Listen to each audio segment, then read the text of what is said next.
भगवते वासुदेवाय।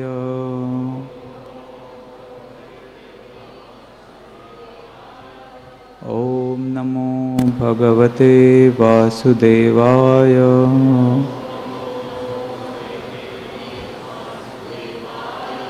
ओम नमो भगवते वासुदेवाय। नारायणं नमस्कृत्य नरं चैव नरोत्तमं देवीं सरस्वतीं व्यासं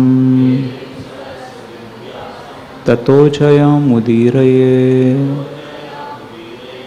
नष्टप्रायेष्वभद्रेषु नित्यं भागवत सेवया भगवती उत्तम श्लोके भक्तिर्भवती नैष्टिकी। Hare Krishna. So, reading from Srimad Bhagavatam, Canto 10th, Chapter 11, The Childhood Pastimes of Krishna, text numbers 36 and 37. 36. Vrindavanam Govardhanam Yamuna Pulinani cha Vikshasit Uttama Priti Rama Madhavayor Nrupa. Vrindavanam Govardhanam Yamuna Pulinani cha Vikshasit Uttama Priti Rama Madhavayor Nrupa. Vrindavanam Govardhanam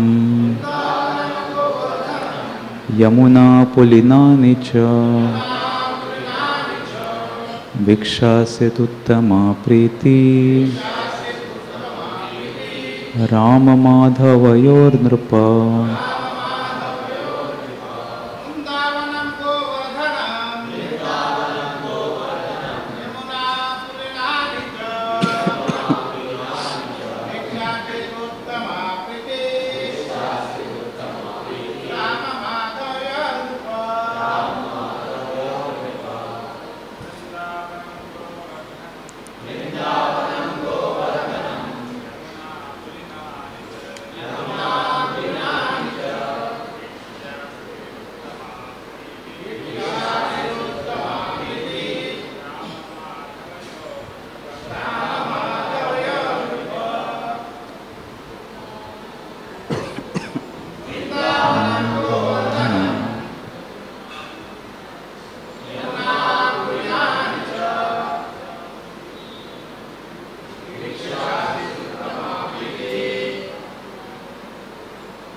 Ladies,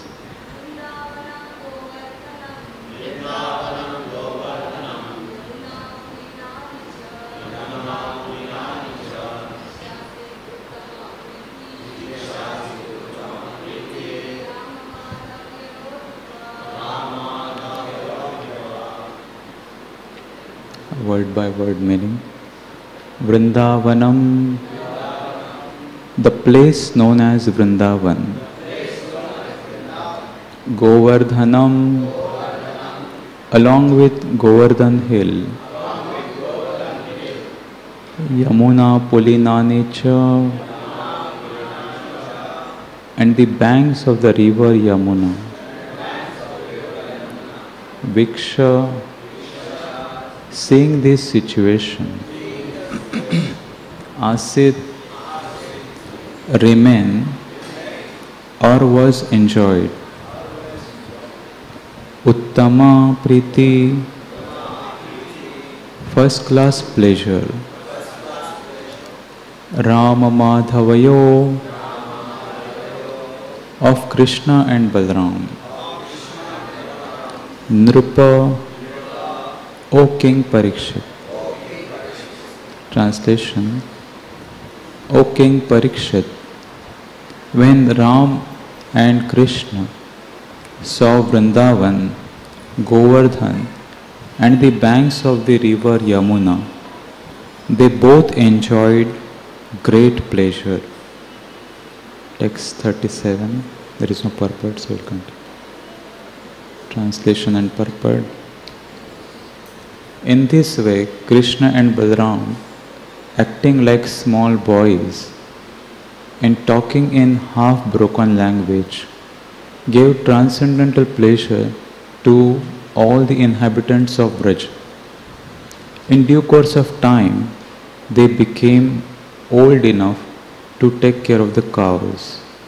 Purport. As soon as Krishna and Balaram were a little grown up, they were meant for taking care of the cows. Although born of a very well-to-do family, they still had to take care of the cows. This was a system of education. Those who were not born in Brahmana families were not meant for academic education. The Brahmanas were trained in a literary academic education. The Kshatriyas were trained to take care of the state, and the Vaishyas learned how to cultivate the land and take care of the cows and cows. There was no need to waste time going to school to be falsely educated and later increase the number of the unemployed. Krishna and Balaram taught us by their personal behavior. Krishna took care of the cows and played his flute, and Balaram took care of agricultural activities with a plough in his hand.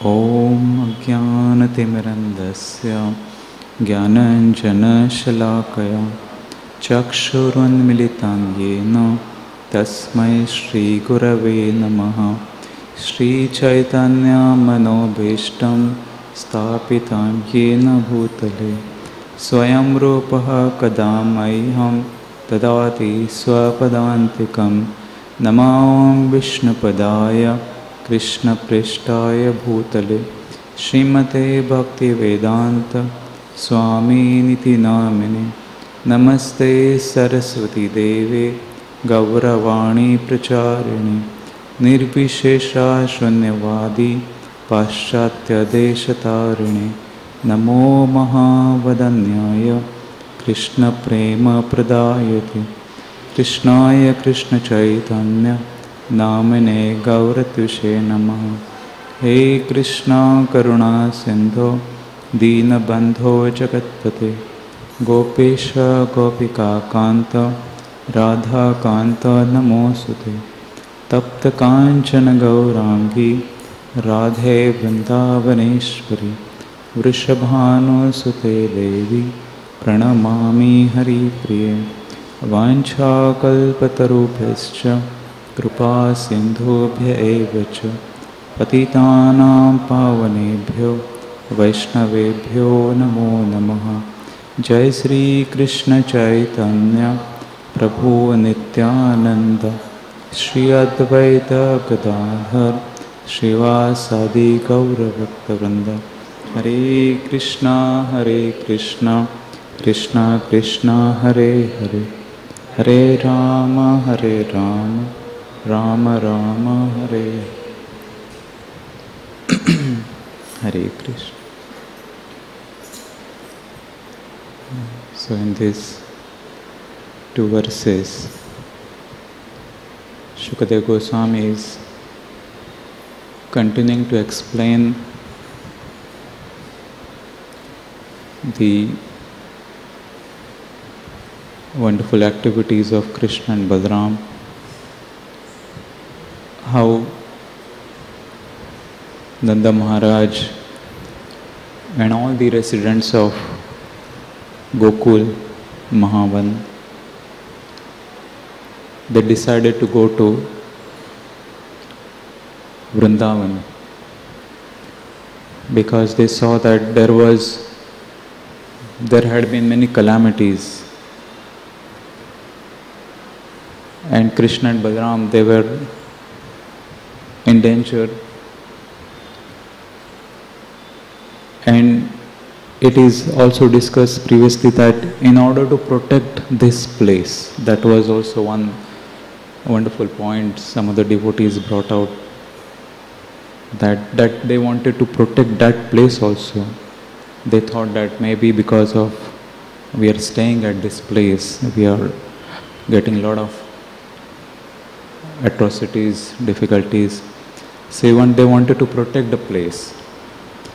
So they decided to move to other place. And they went to Vrindavan. And there was a vivid description of how they travel on the bullock carts. And that description is wonderfully given by Kavi Karnapur in Anand Vrindavan Champu, how different analogies have been given, how this retinue, the complete group, how they are going, how they look like. They stay on the banks of Yamuna river, and even although they stay at one night, they erect all the tents, they create marketplaces and everything. So they had a wonderful, some kind of yatra management system, that they could manage such a big group. It was like a huge village was moving from one place to another. And there were not just people, but there were animals and so many other paraphernalia was there. And then next day they crossed the river Yamuna. And there are also wonderful pastimes. Krishna and Balaram are performing. And here Shukadeva Goswami is explaining that when Krishna and Balaram, they were very young that time, they saw Vrindavan, Govardhan and the banks of the river Yamuna, and they were very happy to see all this. Because being the Supreme Personality of Godhead, they had certain plans in the future to perform wonderful pastimes, and they were coming to their these wonderful places, Vrindavan, Govardhan, and we can see that these places, Vrindavan and Govardhan, Yamuna, and so many places, Krishna and Balaram had performed their wonderful pastimes. And our acharyas explained that there have been almost like 137 important forests and all. And amongst that they have listed 12 important forests. And the foremost, the topmost is Shri Vrindavan Dham. And it is explained that superior to Mathura is Vrindavan, because the Supreme Lord performed wonderful pastimes there. And in Vrindavan also, Shri Govardhan, because it was lifted by Lord Krishna on his smallest finger of the left hand. So therefore, Govardhan is considered to be more higher. And of course, Srila Rupa Goswami goes on to explain that how Shri Radha Kund is the higher place in Govardhan because of the wonderful pastimes of Shri Shri Radha Krishna. So these places, Vrindavan and Govardhan, are very important even for Gaudiya Vaishnavas. Because Lord Chaitanya Mahaprabhu also, he, after taking sannyas, he so much wanted to go to Vrindavan. And many times his associates, they didn't allow him to go. But later on, when he went also, he was so much absorbed, particularly at place Imlital. He was so much absorbed in thinking of Krishna that his body complexion became bluish. So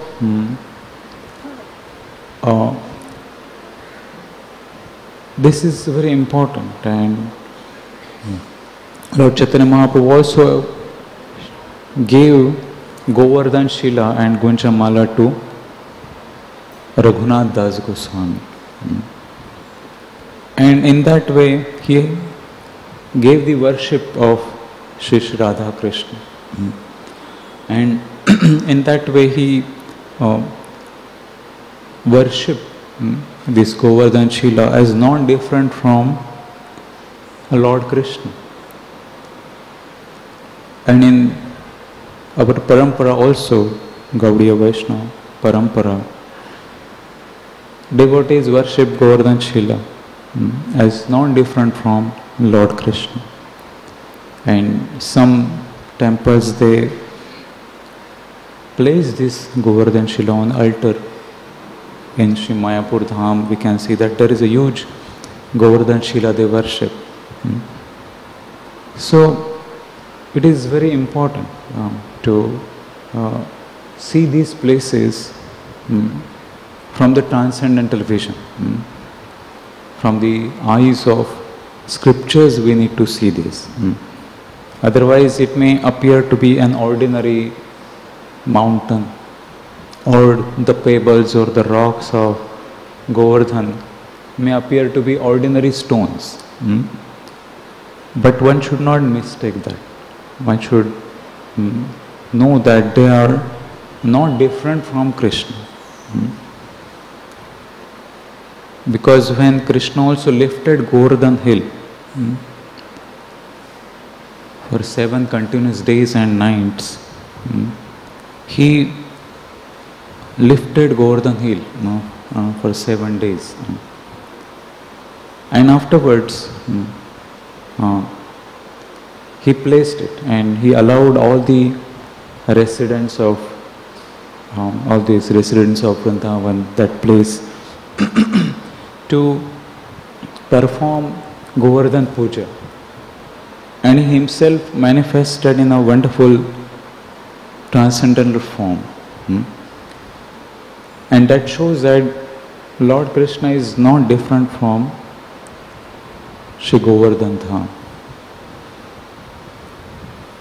And this Govardhan is explained by gopis, who are the topmost devotees. They are glorifying Govardhan as Haridasa Varya. They are saying that this Govardhan is the great devotee. Because this Govardhan, earlier it was a very big mountain. But now, because of the influence of age of Kali, it is reducing in size. And earlier it would have many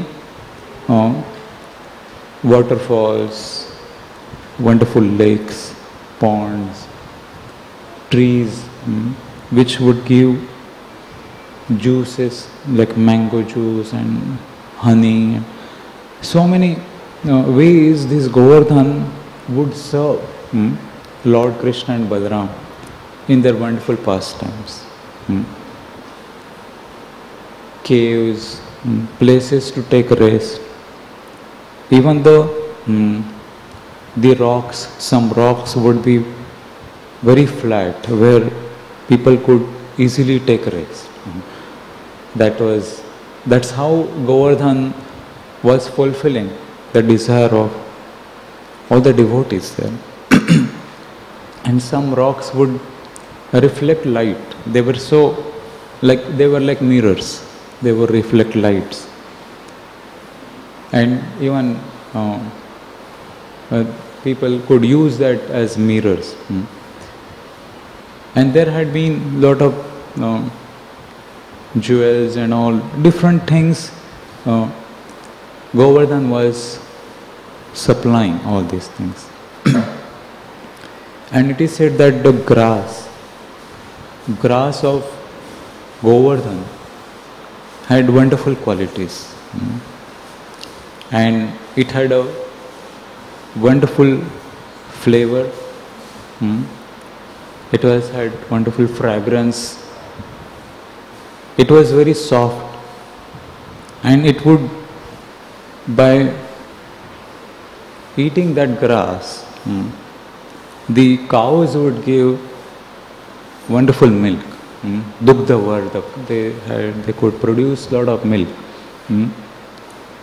So even the grass of Govardhan had so many wonderful qualities. And in this way, this Govardhan serves the Supreme Lord. Therefore, this Govardhan is considered to be a great devotee.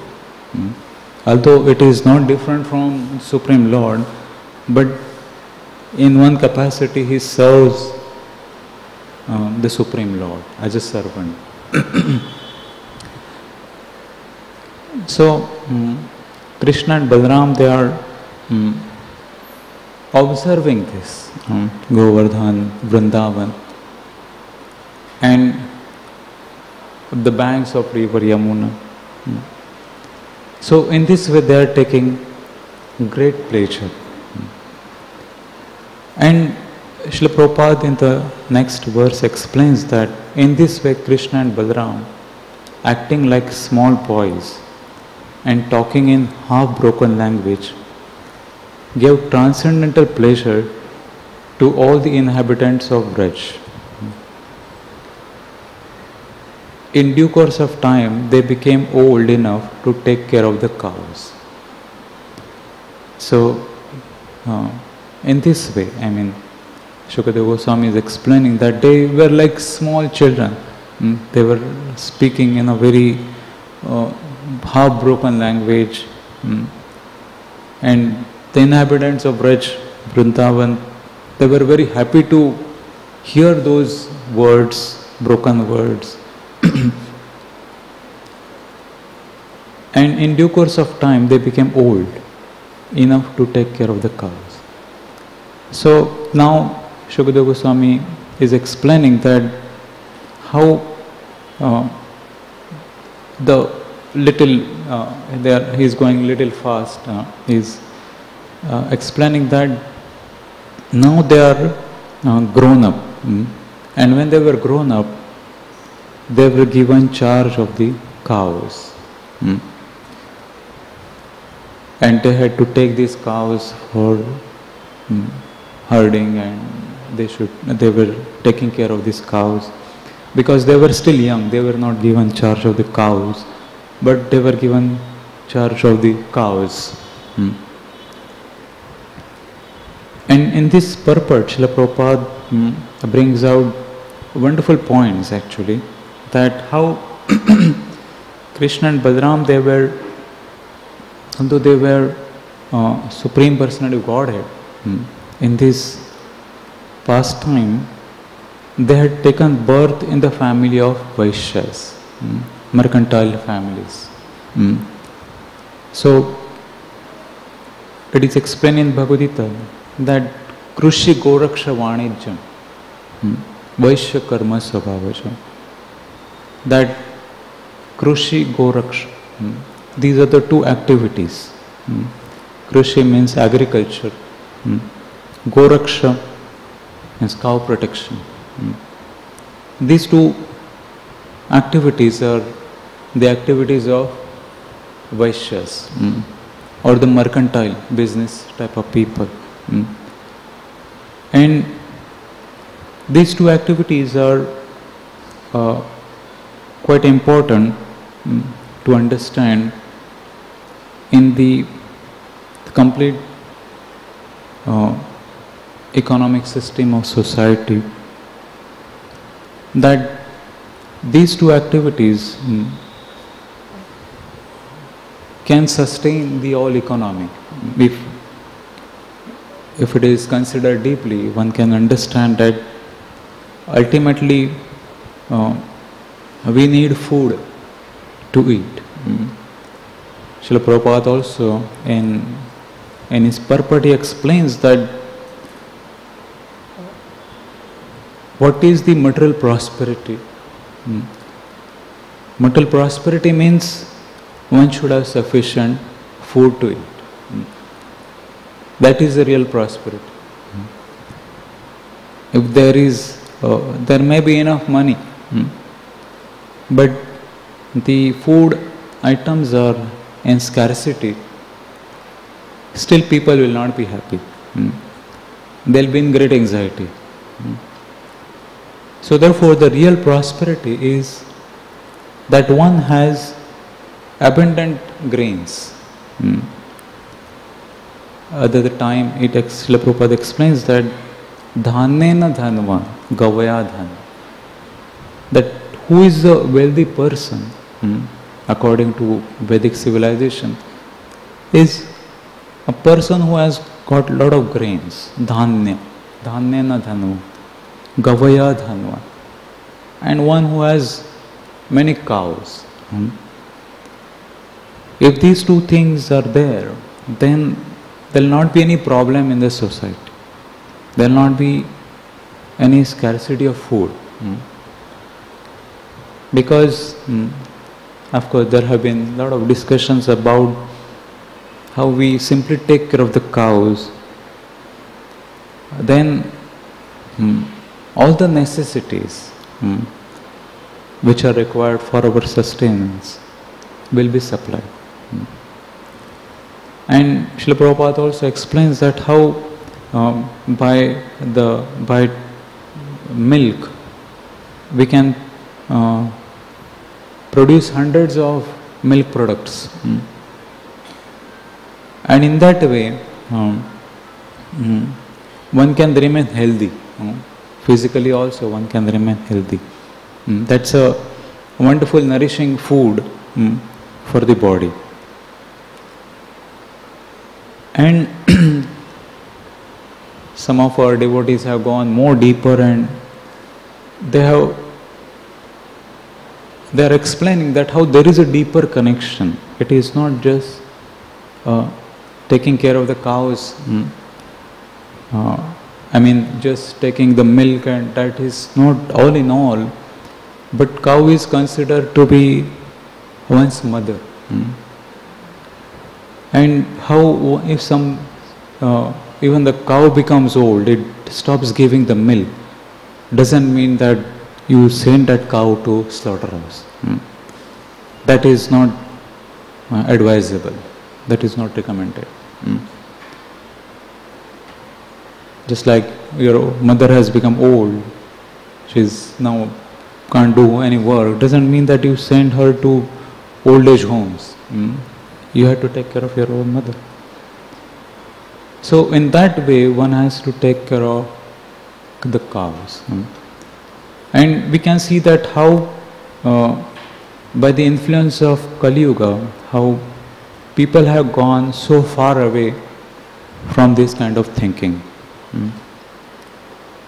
And Srila Prabhupada is bringing out some more important points, that how Krishna and Balaram, they were born in Vaishya families. So they didn't go to schools. They were given in charge of taking care of the cows.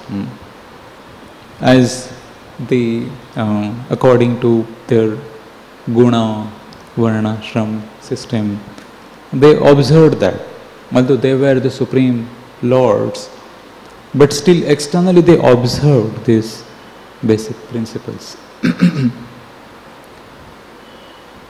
And of course later on they went to the ashram of Sandipani Muni and learn all the arts that is also there. But when they were young, that time they didn't go to school. And Srila Prabhupada explains that how today's modern education system is like a slaughterhouse, spiritual slaughterhouse, because it kills the very finer sentiments at a very young age. It doesn't allow one to grow in the spiritual life, because there is no spiritual education. There is all material education. In today's world we can see that there are all children at the age of 2, almost like 2. I saw some children came few weeks before. 2-3 years children, they had to go to school. And so much material education has been imparted. So then naturally they are going to forget. And then later on there is so much competition. And they are not allowed to think what is good, what is bad. They just go into that competition mode, and it goes on till there is no end. Actually it never ends. They just go on learning things, and even after their education still there is so much competition to maintain their jobs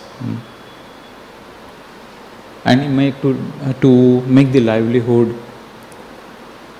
So this material civilization, as Prahlad Maharaj explains, that it is humbug civilization. Maya sukhaya bharama udvato vimoda. Prahlad Maharaj, he was at the age of 5. And many years before, it was not recently Prahlad Maharaj has given this realization, but he has given this realization many years before.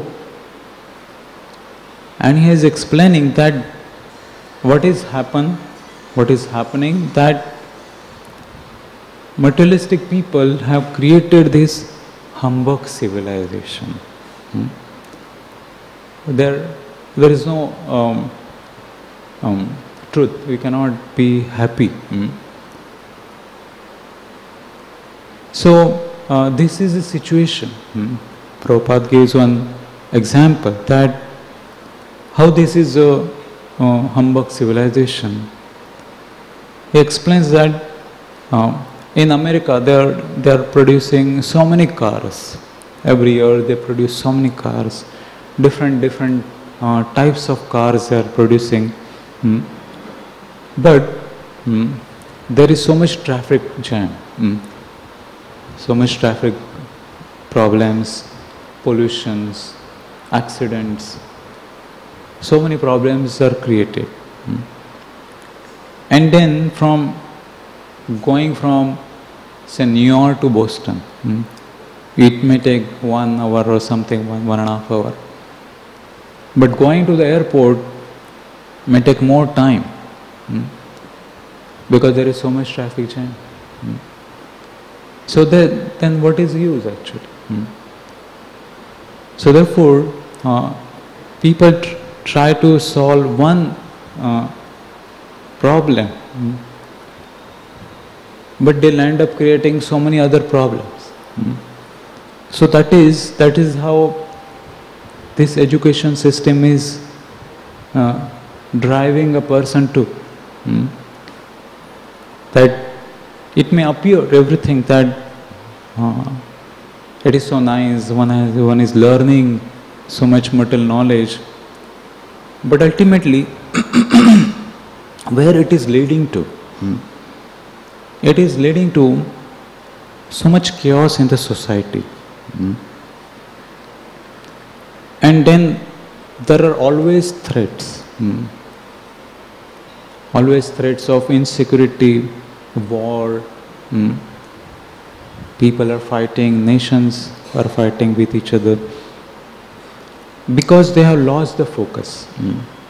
They have lost the focus that we need to come together, put Supreme Lord in the center and serve together. That they have lost that focus. So therefore there have been so many problems. And then what is real knowledge? Srila Prabhupada explains that the real knowledge is that which teaches the difference between matter and spirit and the controller of both. That is the real knowledge. One should know what is matter. It is not that we totally neglect matter, but we study matter and spirit both together. What is the difference between matter and spirit and the controller of both? One should know that matter is not all in all. There is higher controller, higher power beyond the matter. That is the real knowledge. So therefore, without spiritual knowledge, one cannot understand even matter properly. So therefore, spiritual knowledge is so essential. And even in the case of Arjuna, Arjuna was bewildered because he was unable to discriminate between body and soul.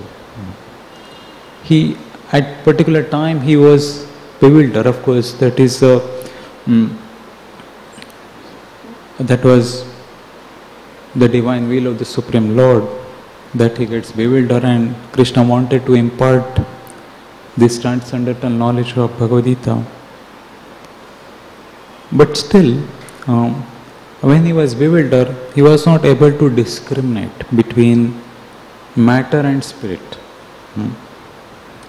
So Krishna systematically explained to him that you are lamenting for the temporary. The body is temporary. Soul is eternal. This is the basic truth, fundamental. And if these things are not understood deeply, then even sometimes devotees sometimes may get bewildered. Because a lot of things they construct in the mind which are based on body, bodily conception, bodily attachments, and we may take it to be spiritual. And sometimes those material desires or material attachments are taken away, then even sometimes devotees may get bewildered. That why these things are taken away from us. But one should understand that there is a higher cause which is intervening our small desire, and it is ultimately good for our ultimate. So therefore, if somebody remains focused, on the spiritual platform, then one will not get bewildered. So, therefore it is very, very important that one should learn to discriminate between the body and soul, and remain focused on spiritual platform. Srila Prabhupada, when he went to America, in a very famous university, MIT, Massachusetts Institute of Technology, he asked one question to them,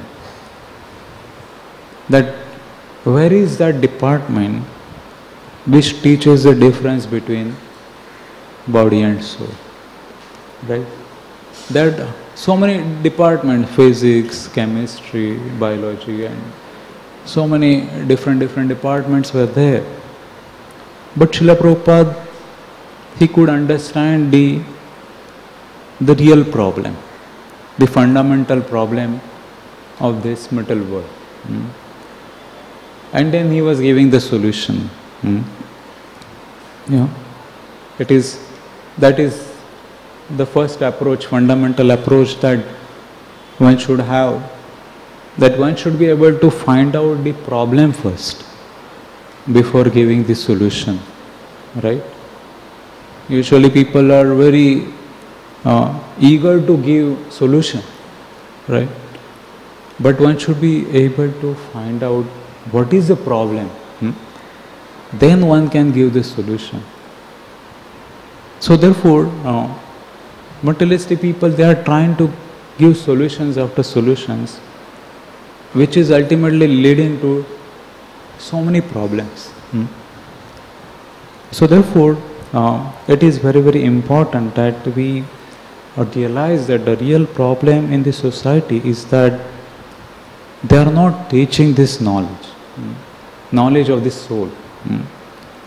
And therefore all the foundation is based on this material body. How to maintain this material body, or create so many facilities for this material body.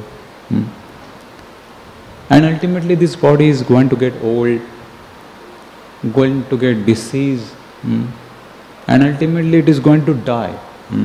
It is not going to remain eternally with us.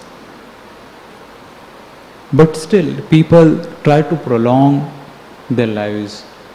They try to do so many things to look young. But it is not going to happen. It is not going to remain eternally like that. So therefore, Lord Krishna himself tells that this body is going to get old. These are the changes in the body. They are going to occur. But the most sober person is not bewildered by such changes. Dhiras tatra namoya. That even the devotees, they are going to get old. Bodies will get old. But they know that I am not this material body. I am a spirit soul. The body is going through so many changes. So one should become more fixed up, more firm in spirituality. Otherwise, even devotees sometimes may get bewildered. That, oh, I am getting old now. Nobody is going to talk with me. Nobody is going to come to me. Old, they are talking with young people. But the old devotees, they should not get disturbed. They should know that this body is changing. This body is changing. And ultimately, Lord is going to look after your soul. He knows how much devotional service you have performed. And in that way, one can perfect his life. So, therefore, it is important that we remain fixed in this kind of knowledge. And as we were discussing that how this modern education system, where people are having so many problems. In fact, it is explained that because of this so much competition in the education system, even in America they have found that there is higher suicide rate amongst the young group, from the age group of 15 to 24. The suicide is the third highest cause of death in America, which is considered to be very, very advanced country. But then why students or undergraduates, they contemplate on committing suicide? They are trying to give the ultimate knowledge, material knowledge. But why this problem? Because they don't give this knowledge of soul, that the soul is eternal. One may be successful materially or may not be successful, but how to utilize this human form of life for the ultimate purpose, to achieving the ultimate goal of life, that has not been explained. And that is the real cause of so many problems. And therefore, students, they go through so many mental problems. And even the great universities like MIT and Cornell University also, there are higher rates of suicide. Because even they may get good education, but there is so much insecurity whether I'll get job according to my satisfaction, according to my liking. And they think that if I don't achieve that, then I am a failure. I failed in my life. And they then think that there is no hope in this material world. I cannot survive. And that's how we can see that after even SSC results or HSC results, we say that there are some news, this boy or girl has committed suicide.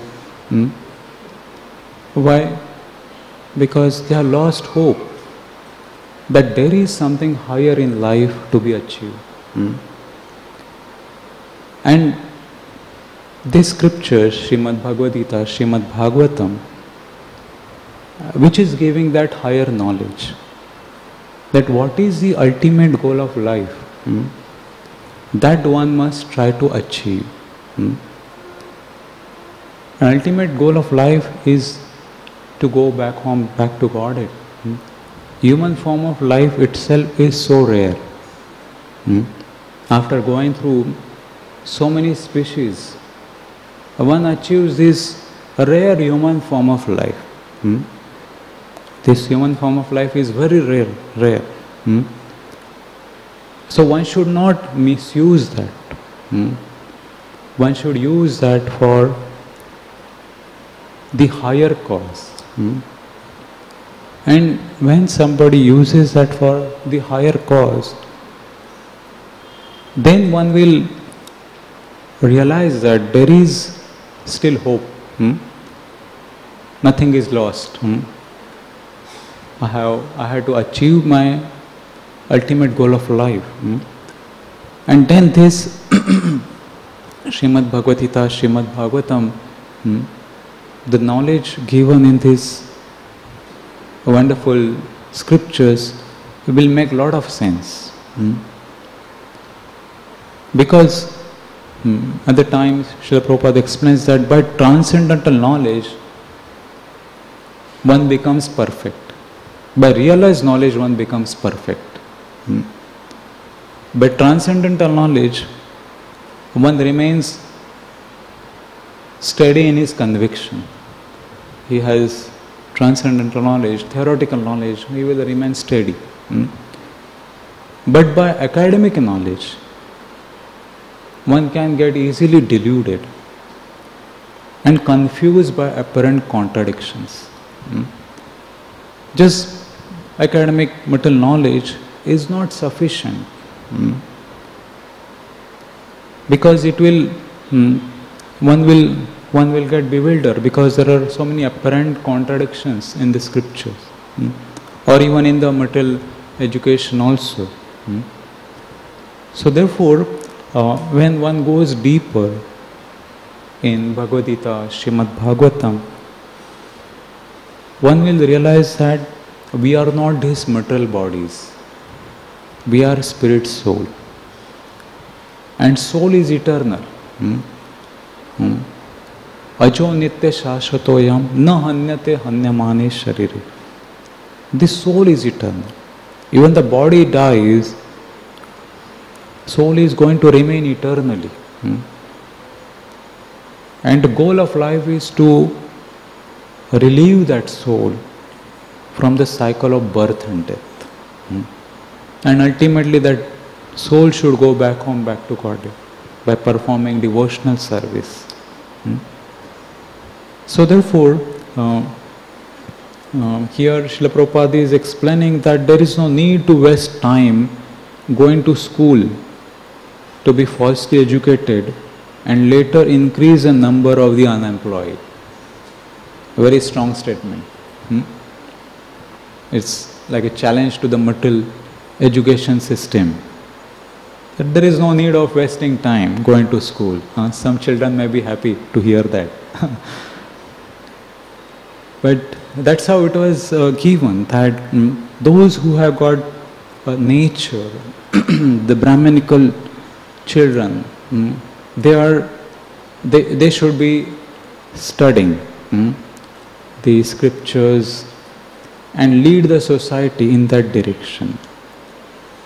Those who are having Kshatriya type of nature, they should look after the administration part of the society, give protection.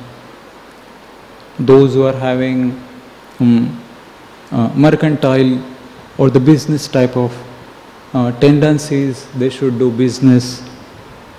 And others, those who are like laborer class, they should serve all the other classes of society. So in this way, there will be a proper harmony amongst different types of people, and everyone can make progress in spiritual life. So therefore in Kali Yuga, it's a very simple method Lord Chaitanya Mahaprabhu has given. We don't have to give up anything, but we have to add Krishna in our life. And whatever situation one may be in, one should chant holy names, Hare Krishna, Hare Krishna, Krishna Krishna, Hare Hare, Hare Ram, Hare Ram, and perfect their lives. Hare Krishna. Anybody has any questions or comments? There's some question.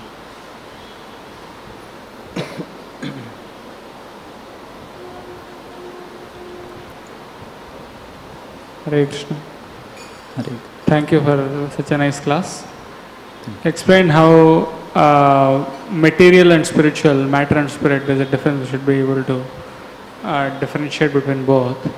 In this verse it explains how Krishna and Balram were very pleased to see the beauty of Vrindavan, Govardhan, Yamuna, and they were extremely pleased to see the whole atmosphere. So, as Krishna is not attracted by anything material, so how can you please explain how they were attracted? Why were they so attracted? What is spiritual about the forest of Vrindavan, Govardhan, and the banks of Yamuna that gave so much pleasure to their heart?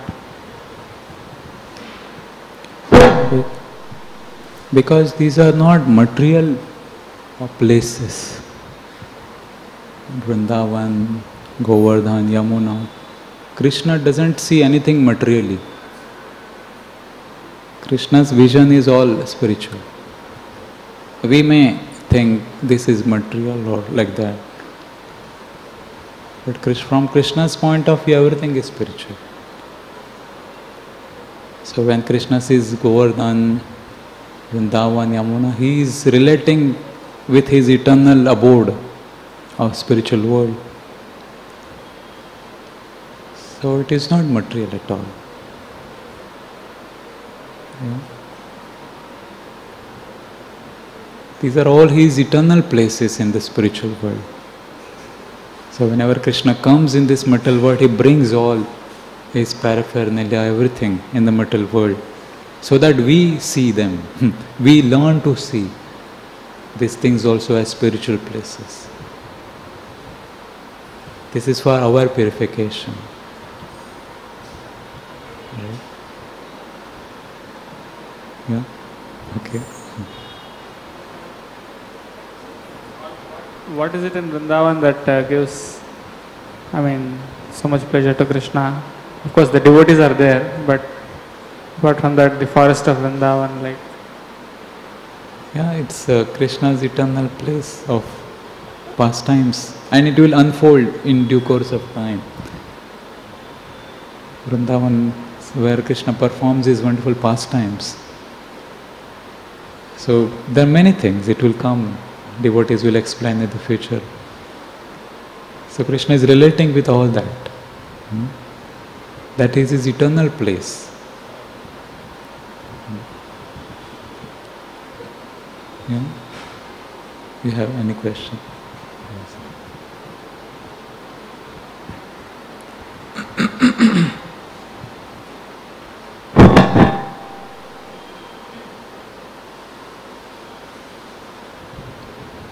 There is one line in the purport which says that Brahmanas, those who were not born in Brahmana families, were not meant for academic education.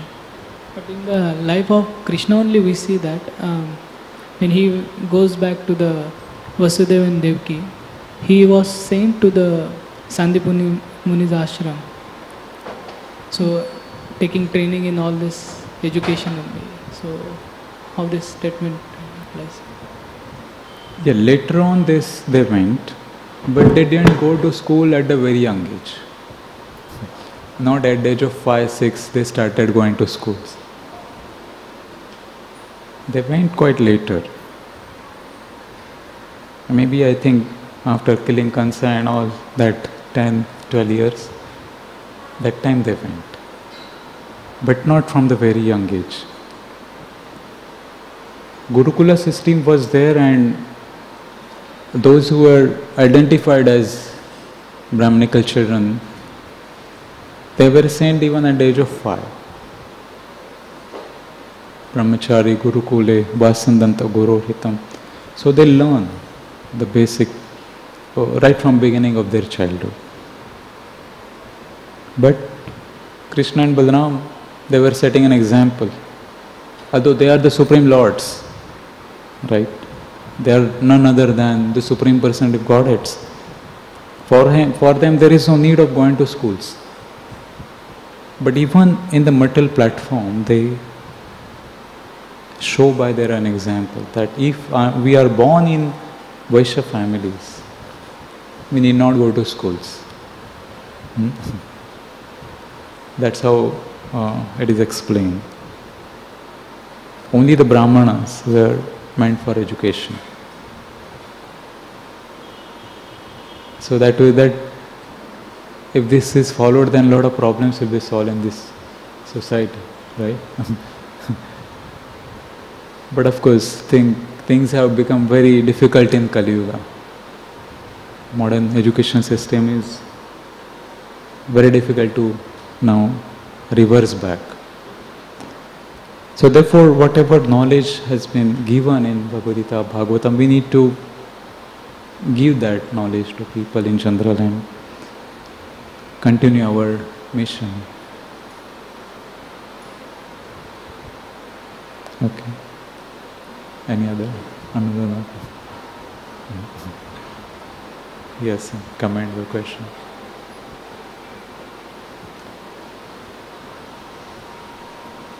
Krishna, you said in the lecture that we should remember that we are not this body and we are a spirit soul. How we can always, just we heard now, so how we can always remember that we are not this body, spirit soul, and act on that plan? Yeah, we have to practice. We have to. His question is how we learn so many times that we are not this metal body, we are spirit souls. How to practice that, right? How to remember that every time. That will come by practice. Theoretically we know that we are not this metal body, we are spirit souls.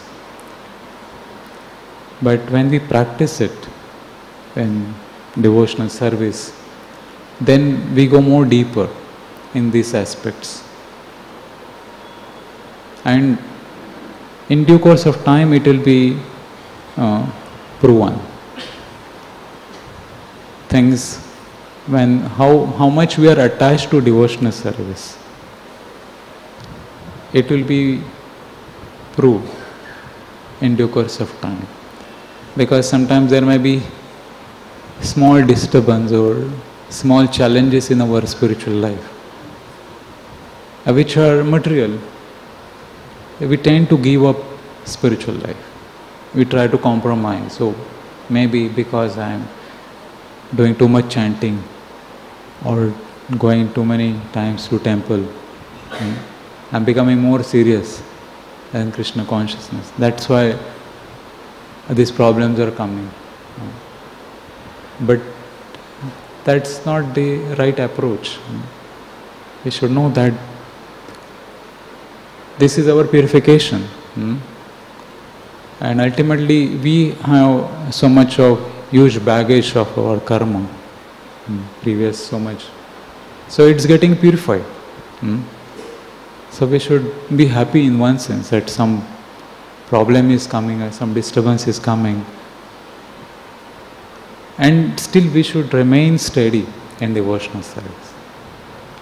One should not get disturbed. That is a test in spiritual life. And in that way one can make progress. Otherwise small disturbance and one's chanting is affected, one stops coming to temple, stop associating with devotees, stop reading the books of Prabhupada. Right? So therefore, one has to overcome this. One has to overcome all these anarthas. There are so many anarthas will come, so one has to overcome those. Then one can go far ahead in spiritual life. Then one will realize that yes, this is a perfect science. Science is perfect. I am not perfect. I have not reached to that platform. Therefore, I am not able to realize or perceive that perfection. But when we go higher, practicing by practice, then one will be able to relate everything. One will not get disturbed. Therefore, the very basics that we are not this material body, we are spirit souls, and the verses of 2nd chapter where Lord Krishna explains the qualities of soul, we need to study that again and again. It is not that we learned 2nd chapter many years before, now we don't have to learn. But again and again we need to make those fundamentals more strong, more fixed up. Dehinosmi nitha dehe kaumaram yonam tatha dehantara prapti dhiras tatra namayati. Srila Prabhupada quoted this verse so many times. Again and again he was quoting. This is a fundamental, very, very fundamental verse. He didn't give much higher to all those people who were coming to him. He could have given, but he realized that this is a basic problem. People even don't know this simple thing. And therefore, we had to be reminded again and again that we are not this metal body, we are spirit souls. Then we'll be able to act on the platform of spirit soul. Right? Yes. You have to say something?